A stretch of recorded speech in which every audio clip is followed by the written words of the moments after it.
No. First I want to say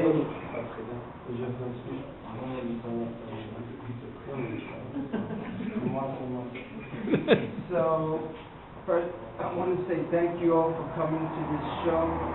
My first time I exposed here in Denmark, so for me it means a lot to me. I mean, this is my life story, my artwork, so I'm just following it.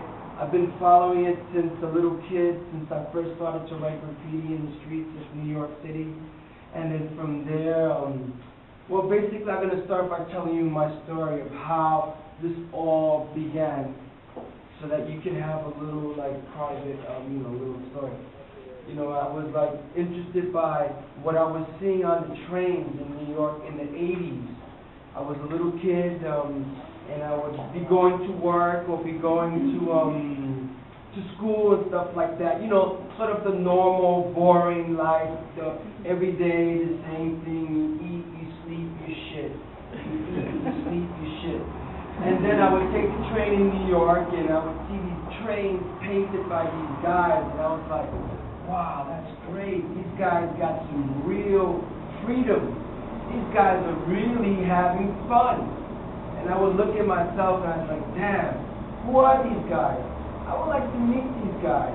But since, I didn't have access to this underground culture, I just started basically by writing my name in my school books and in my house and just trying to have some fun of my own. Until I met a guy, and he had access. He had keys to the train yards, and he had guts to go inside and get some spray paint and all that stuff. So he told me, hey, come with me. So he took me to the train yard and got me a marker and got me into writing my name. And when I held that marker and I seen drips coming out, I was like, wow, this is me. Finally I had found something that I could identify myself with. Because before I didn't really identify myself with, with people of my generation from my neighborhood or normal ambitions from my age. Like, my parents always used to say, hey, you got to get a real job, or you got to get a real, go to school.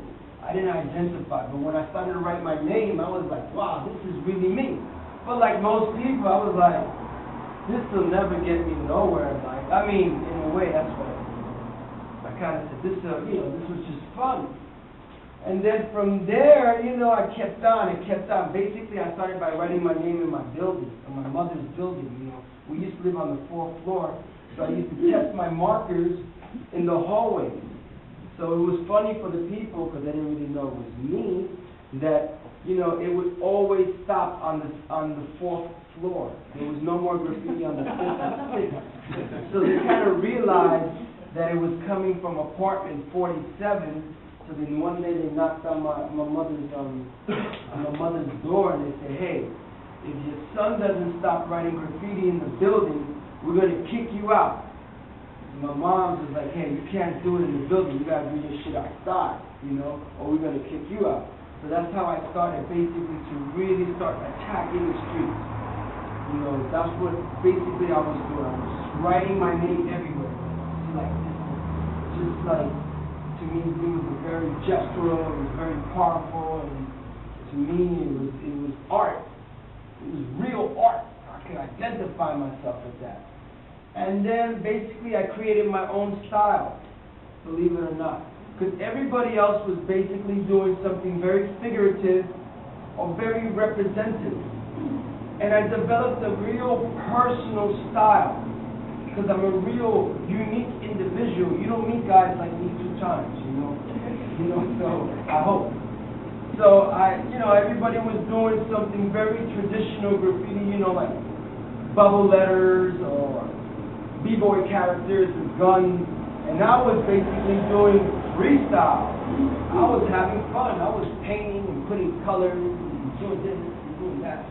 Because I was hanging out downtown in the in the Lower East Side. So people basically, in the beginning, my own peers was like, It ain't graffiti. That shit is bullshit, John, because it just doesn't have no letters. You should do it serves good as a background, but you should do a character and do stuff like that. But what I was searching as an artist was for freedom.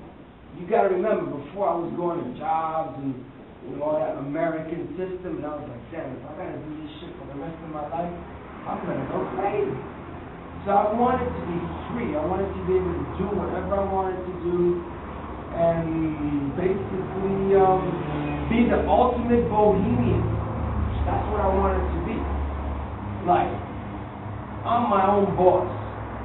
Yeah. Yeah. So, but I didn't know how to do that. Basically, because you have to have real balls to do that. And I always wound up working. But eventually, I started to follow my dreams. For the good and the bad, wherever it took me. In the beginning, it was bad. I had no money. I was the perfect example of the starving artist. All I had was a smile.